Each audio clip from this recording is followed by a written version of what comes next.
Hi, welcome back to Joe Blogs. In today's episode, I want to talk to you about what's happening in the economy in Cuba. Now, Cuba has been in a state of crisis for a number of years, and that crisis is getting worse, and as it stands, it doesn't really look like there's any end in sight. Because for most countries in this sort of situation, they would reach out to the IMF. The IMF is basically a global fund that all countries in the world contribute to, and it acts as the bailout option for countries when they've hit rock bottom. But unfortunately, from Cuba's point of view, back in the 1960s when Fidel Castro took over the country, he fell out with the IMF. He took a loan from them, refused to pay it back, ultimately did pay it back, but basically Cuba are persona non grata with regards to the IMF. So Cuba isn't really in a situation where it can go and get a $10 billion bailout from the IMF, the World Bank, or any of those sort of organisations. And the problem that Cuba has is that it's not generating enough of its own income to be able to buy in all of the things that it needs, because Cuba is an island, and like most islands, they have to import things. They don't generate enough food and various other things to be able to keep the country running. And in today's video, we'll have a look at what's going on with regards to electricity, because Cuba is continuing to experience long periods of blackouts, up to 14 hours every single day. And of course, if you're a business in a country like Cuba, you simply can't operate if you don't know whether or not you're going to have any power. Those power outages are now leading to major water shortages and food shortages in Cuba. So we're talking very basic functions for human existence here. If you don't get any food or water, you can't survive. And as a result of those extreme conditions, over the past 2 years, Cuba has seen more than 10% of its population leave. More than 1 million people have left between 2021 and 2023, and that exodus is accelerating. People are leaving in their droves. They don't want to continue living in the circumstances that Cuba can offer them. So we'll have a look at the details of all of that. We'll also have a look at what's going on with the birth rate and the death rate and what the population pyramid looks like, because that tells us what the future of Cuba will look like. And I can tell you as a heads up, spoiler alert, it doesn't look very good. We'll also talk about some recent government initiatives whereby they've announced that partial dollarization has now been accepted by Cuba, which I think is a really interesting move. They've also at the same time decided to restrict the amount of private enterprise in Cuba. They're going back to their communist socialist ideology, which seems crazy at this point in the cycle. There's also now a growing drug use problem in Cuba, and this is really the first time that that's come to light, because up until this point in time, Cuba had a zero tolerance policy with regards to drug use. And then finally today, I'll wrap up with my summary as to what I think the prospects are for Cuba and what's likely to happen over the course of the next 6 to 12 months. But before we get started on all of that, I'd like to say once again, thank you so much to everyone that's supporting the channel. Really, really mean this. If you're a long-term supporter, either through Patreon, where you can get early access to my videos and watch them advert-free, or YouTube membership, where you'll also get early access, or buy me a coffee membership, thank you for that long-term support. Really appreciate it. And I know some people have been actually supporting me for more than 2 years. Can't really believe that. But thank you to every single one of you. And if you've bought me a coffee or sent me a YouTube Supe Thanks recently, thank you for the time and effort and the generosity you've taken to do that. I do see every single one of those messages. I don't get time to respond to them, unfortunately, but thank you. Really helps to keep me going. Now, if you follow the channel, you'll know that I've posted a number of videos on Cuba over the last few years, and one of the persistent problems that Cuba has is its lack of electricity. And this lack of electricity really dates back to the growth of the electricity system in Cuba. Now, prior to 1959, Cuba's biggest trading partner was the USA. They had a good relationship because Cuba is in the Caribbean and is located around 100 miles from Florida. However, in 1959, Fidel Castro took over the country. He decided that he wanted to introduce communist ideas, and they became very close to the Soviet Union. And that obviously upset the USA, and the USA introduced a variety of sanctions against Cuba and stopped all trade. And for a period of time, that situation worked okay for Cuba, because the Soviet Union, predominantly Russia, decided that it would give Cuba lots and lots of discounted oil in exchange for things like sugar. And as a result of that, the electricity system in Cuba was built on oil. So they built these power plants that are using oil to create electricity.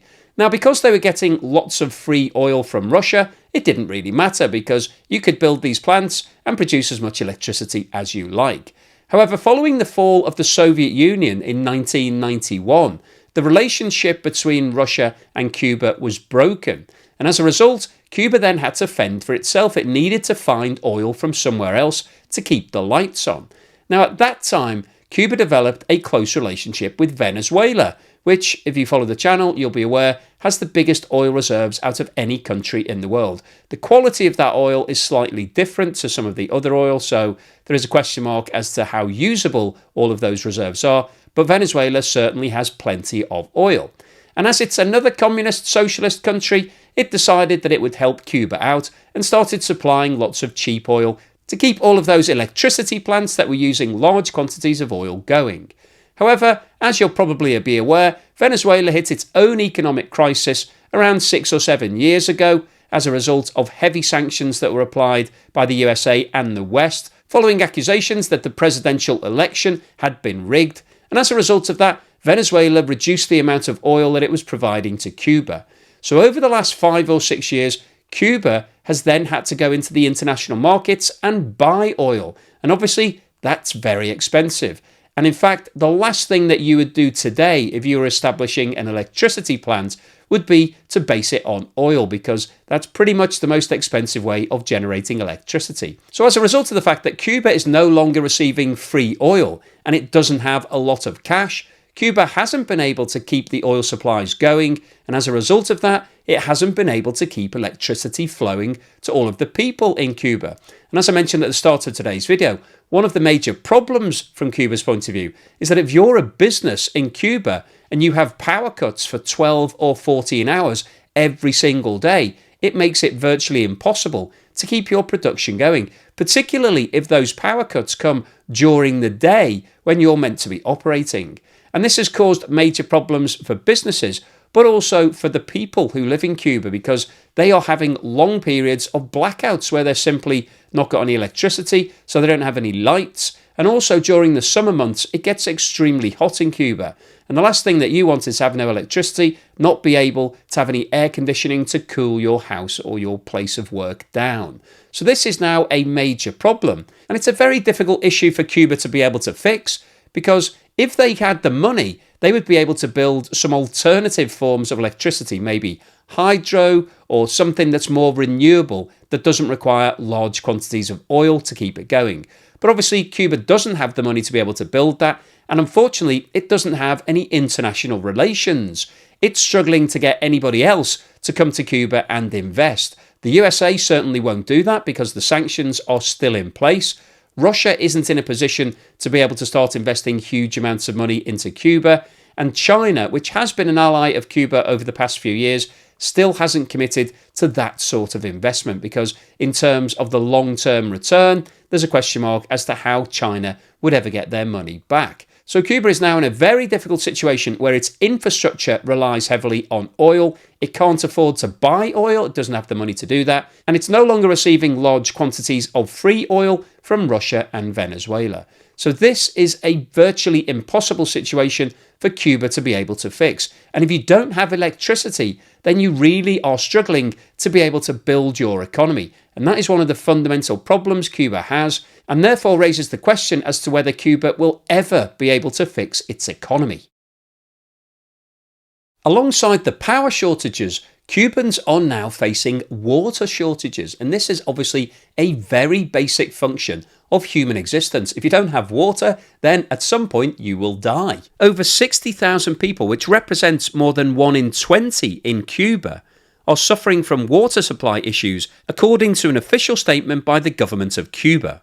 Havana is the worst affected by water shortages, though most of the country's largest cities report over 30,000 customers without water. Officials blame the growing problems on crumbling infrastructure and a persistent lack of fuel, symptoms of a festering economic crisis that has blighted growth and left the communist-run country nearly bankrupt. A resident of Havana, Rachel Tramino, said the cause of the problem is no mystery. All of the streets are full of leaking pipes, clean running water, but nothing in our homes, she said. Spare parts for outdated water infrastructure like pipes and pumps are in short supply, officials have said, and without fuel and adequate transportation, even emergency water supply by cistern truck has been limited. And the daily blackouts are making matters worse. When they cut off power, we can't give water. One thing depends upon another, and that's the game we play, said another local resident who works with a church group that offers residents small quantities of water to stem the shortfall.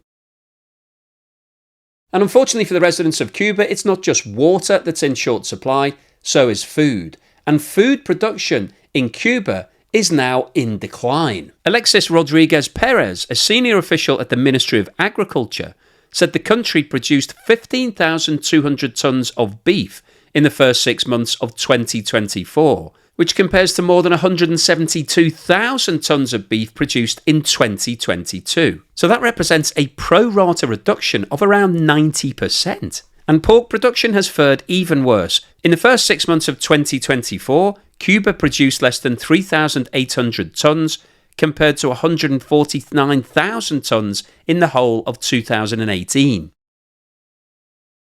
As a result of the lack of electricity, food, water, and economic prospects, more than 1 million people have fled Cuba, and that exodus is accelerating. According to official figures that have been made public for the first time, Cuba's population fell from just under 11.2 million on the 31st of December 2021 to 10 million by December 2023. The emigration of 1,011,269 Cubans was the main factor contributing to a massive fall in Cuba's population by the end of 2023, when the population stood at a number similar to what it was in 1985, said Juan Carlo Alfonso Fraga, the head of National Statistics and Information Office. Other factors were a high number of deaths, over 405,000, and a low birth rate, with only 284,000 children born in that period. And this map shows the known destination of some of those migrants. And not surprisingly, the largest destination was the United States, where 425,000 Cubans attempted to enter. The next largest destination was Mexico, where 36,000 Cubans were known to have entered. 15,000 were known to have entered Brazil. 6,000 entered Uruguay, and 13,000 were reported to have been intercepted at sea, making their way towards Florida. And this graph is the current population pyramid for Cuba. And if you follow the channel, you'll be familiar with these charts. They basically show the population broken down into 5-year age groups from 0 to 4 at the bottom to 100 plus at the top. The blue section shows the number of males, and the red section shows the number of females. And what this population pyramid shows is a population in decline. The largest single age group is 55 to 59 years of age, and beneath that we've got a narrowing pyramid. So basically what this tells us is that the birth rate is falling, there's less babies being born each year, and also people are leaving the country through migration.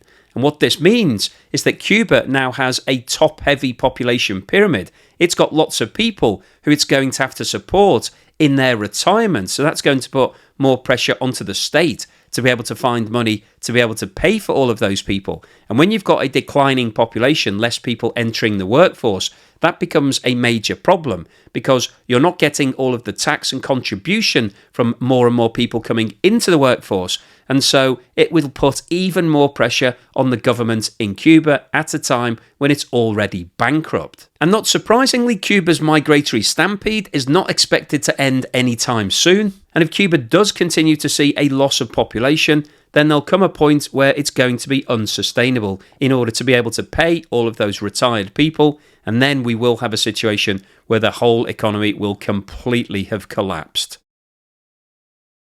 If you've been following the channel, you'll know that I've talked a lot about dollarization in Cuba. People in Cuba don't want to use the local currency, the peso. They would much rather use the US dollar. And so on the streets of Cuba, people are buying and selling things using dollars. Now, from the government's point of view, that isn't an ideal situation because they can't control the supply of money and they can't control things like interest rates and inflation if nobody's using their currency. And up until this point, the government in Cuba had been refusing to acknowledge the dollar. They want everybody to use their currency. However, there is now a realisation that that is never going to happen. And Cuban Prime Minister Manuel Moreno has said the government will now embrace a partial dollarization of the economy as it struggles to buy food, oil and pay creditors in a scenario he described as a war economy. During a session of the National Assembly, Moreno said the government will start accepting payments in dollars and other foreign currencies at hotels, stores and other venues linked to the island's tourism industry as a temporary measure. It is not the government's vision to pursue a full dollarization of the economy, he said. Currently, tourists must purchase prepaid cards in a local virtual currency, the MLC, to buy goods, gas and services, as the government has pushed to transition from cash to online payments. However, Cubans often complain about such requirements in a country with poor technological infrastructure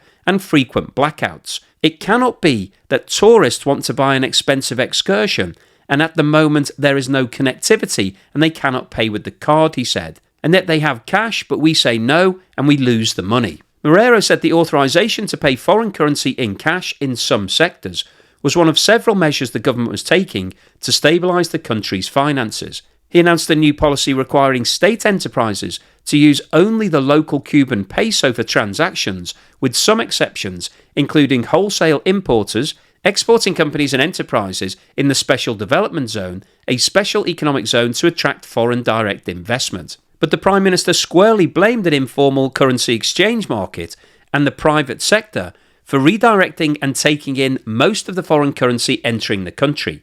Around $2 billion previously controlled by the state has gone to that market partly illegally, he said.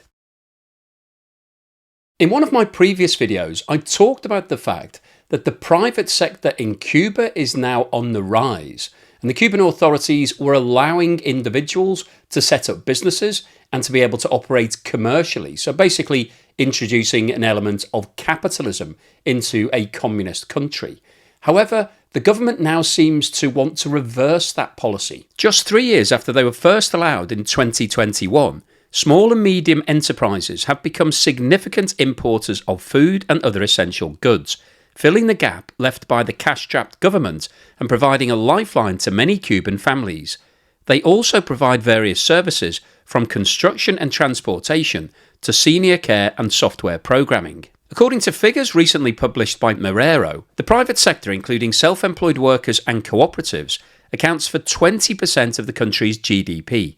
Private enterprises imported $1.3 billion in goods in 2023 and $936 million in the first 6 months of 2024. The rapid growth in the private sector has occurred despite the economy's lagging recovery from the COVID-19 pandemic and an almost 2% overall economic contraction in 2023. However, Moreno has portrayed the economic activity in a negative light, accusing private businesses of evading taxes, driving the price of the dollar up, and taking in the foreign currency that used to go to the government. In a recent presentation, he said the private sector's financial and commercial activity creates an uncontrollable demand for foreign currency. You may say it is good that they import and bring things. Yes, if they paid taxes, if they sold and marketed it at a fair price to the people, but this is not really the case. So this is why they must be controlled, regulated, but not prohibited. In 2023, the Cuban government announced the elimination of tax incentives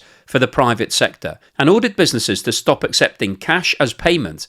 It became clear that some groups in the Cuban leadership were feeling uneasy with the private sector's unexpected growth, despite the many government-imposed restrictions that they were already facing. Hardliners have worried that the experiment with capitalism could threaten the government's tight grip on power, and the Cuban military, which used to control most foreign currency coming into the island, is viewing these companies as competition. Earlier this year, the government started auditing private businesses, even arresting some business owners amid accusations of corruption, tax evasion, and price speculation. Recently, it imposed caps on some food and goods sold in private stores and limited the amount state companies can pay to private businesses providing supplies or services. The Cuban government has fined more than 1,000 enterprises and 63,000 self-employed workers for tax evasion and shut down 20 businesses.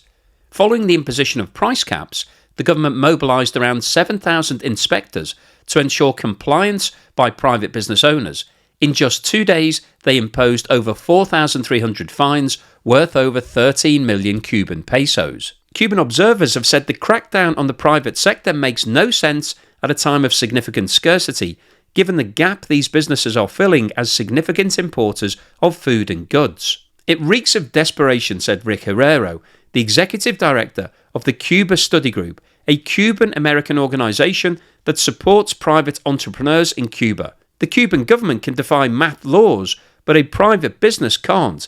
Private businesses will leave the market and there will be nothing. The government will see the results of these draconian measures right away. Another source with a business in Cuba said the move was an attempt to fill the government coffers with dollars coming from elsewhere because the government is bankrupt. Now, this crackdown on private enterprise does seem to be crazy because private enterprise has actually been flourishing in Cuba over the course of the last 18 months or so. It's filling that gap that's being left by government-funded businesses. And it's actually helping to import things like food and other essential items that Cubans need. But the Cuban authorities have now said that all businesses in Cuba have to make payments using Cuban bank accounts, and that's going to cause a major problem because Cuba simply doesn't have enough dollars to be able to make all of those payments. And so these restrictions are likely to put an end to some of these private enterprises at a time when Cuba really needs as much help as it can get. So this does seem like a very crazy decision that's being made. However, if you're sticking to your communist and socialist beliefs, then you're going to restrict the amount of private enterprise that's allowed to develop. But when you look at what's been happening over the past few years, the communist and socialist approach doesn't seem to be working. And so Cuba needs to try something different, but unfortunately the government doesn't want these private enterprises to continue flourishing. Historically, Cuba has operated a zero-tolerance policy with regards to drug use and drug dealing, and it's imposed very heavy penalties and prison sentences on people that were found with drugs.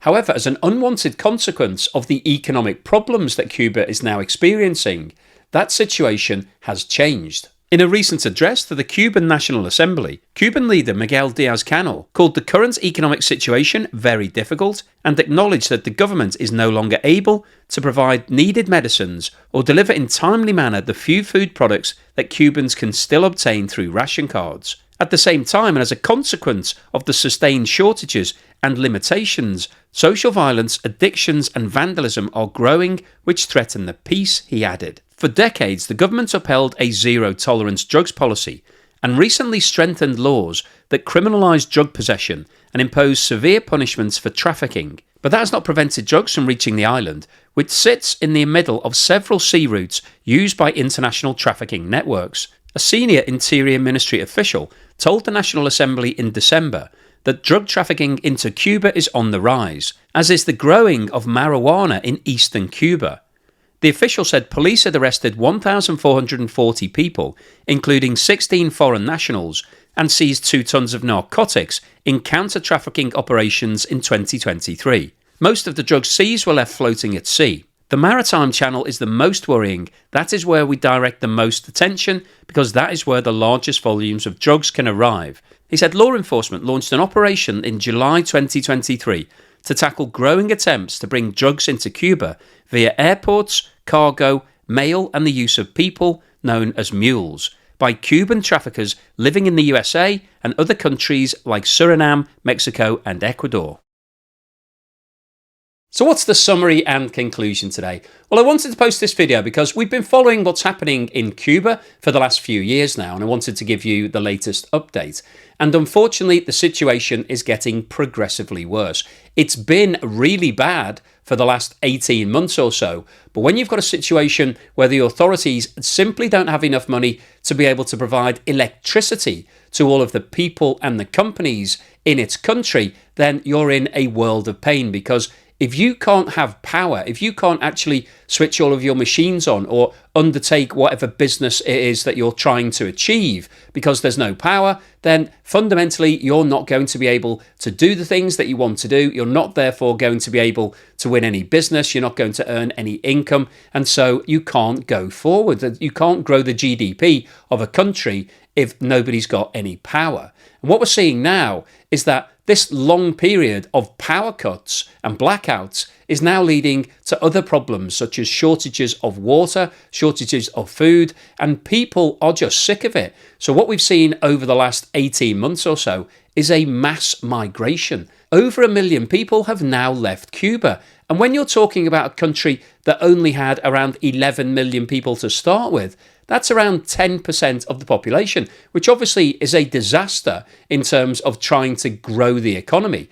But also, when you look at who's moving, it tends to be obviously the more mobile people, the people who actually are prepared to move, and they tend to be the workers. So it'll be people in their 20s and 30s and 40s who are sick of being able to earn no money in Cuba, and so they're going elsewhere around the world to try to do better for themselves. And so Cuba is losing its best people. It's losing a lot of people, and it's losing the ones that it really needs. And so that means it's going to be extremely difficult for Cuba to get back on its feet. But when you take a step back and look at the bigger picture here, the authorities in Cuba are in a terrible situation because they don't have any money, and they need money to be able to buy in things like fuel, to be able to get the electricity up and running, and food to be able to feed everybody. So they don't have any cash for that, but also they therefore don't have any cash to invest into the infrastructure. And one of the reasons why there are shortages of water is that the water pipes that do exist are leaking, they're broken, they need fixing, but the government doesn't have enough money to be able to do that. And so we've got a really vicious circle here. And as I mentioned right at the start of today's video, Cuba has lost its relationship with the IMF, which is the lender of last resort to all countries in the world. So Cuba doesn't really have anywhere to turn to. And because of the fact that over the last 60 years or so, it's been running a socialist communist ideology, it turned firstly to the Soviet Union and Russia in the 60s, 70s and 80s, and then latterly it turned to Venezuela. But unfortunately, from Cuba's point of view, neither of those countries are currently in a position to be able to help them out, and their closest neighbour, the USA, is still applying sanctions against them due to the fact that Cuba decided to team up with Russia against the USA. So the situation in Cuba is really terrible right now, but when you look at the prospects and how Cuba is going to fix this, there's a big question mark. Now, in the last video that I posted, I talked about the growth of the private sector, and that looked to be the light at the end of the tunnel. If Cuba was able to turn itself into more of a capitalist economy and have a lot of young entrepreneurial businesses come through, then maybe there was a chance that it could get back on its feet. But what we've heard about in today's video is that the authorities in Cuba have decided that the growth of the private sector is actually a negative thing. They're blaming those companies for evading tax, taking up all of the available dollar in the country, and basically not complying with the rules and regulations set by the Cuban authorities. So they've now been changing the laws and imposing fines and arresting people, and that really isn't going to help promote the private sector. In fact, it's likely that the people who've been driving those businesses are going to join the mass exodus and also leave Cuba. So Cuba is really shooting itself in the foot here. It had something that potentially could have led to the growth of another part of society. However, it's now closing that down as well. And so there doesn't look to be too much hope in terms of what's going to save the day from Cuba's point of view. So the overall summary of today's video is that the situation in Cuba has been bad for the last 18 to 24 months. At the moment, it's getting worse. There are now shortages, not just of electricity, but also of water and food, the very basics that human needs to survive. That's led to a mass migration of people. People are fleeing from Cuba. They're going to the USA, Mexico, and South America. And that situation is likely to continue as things get worse. And unfortunately, as it stands right now, there doesn't look to be any hope in sight. So Cuba is collapsing. It's at the point where it's virtually collapsed. There is very little left in terms of what can go wrong from now on. And we might be looking at a massive humanitarian disaster at some point over the next 6 to 12 months if something isn't done about this. So I'll keep you posted on any further news and developments. Hopefully you found today's video useful, informative and thought-provoking. If you've liked what I've said, then please give me a thumbs up. Thank you for watching this video all the way through to the end. And here's something to put a smile on your face.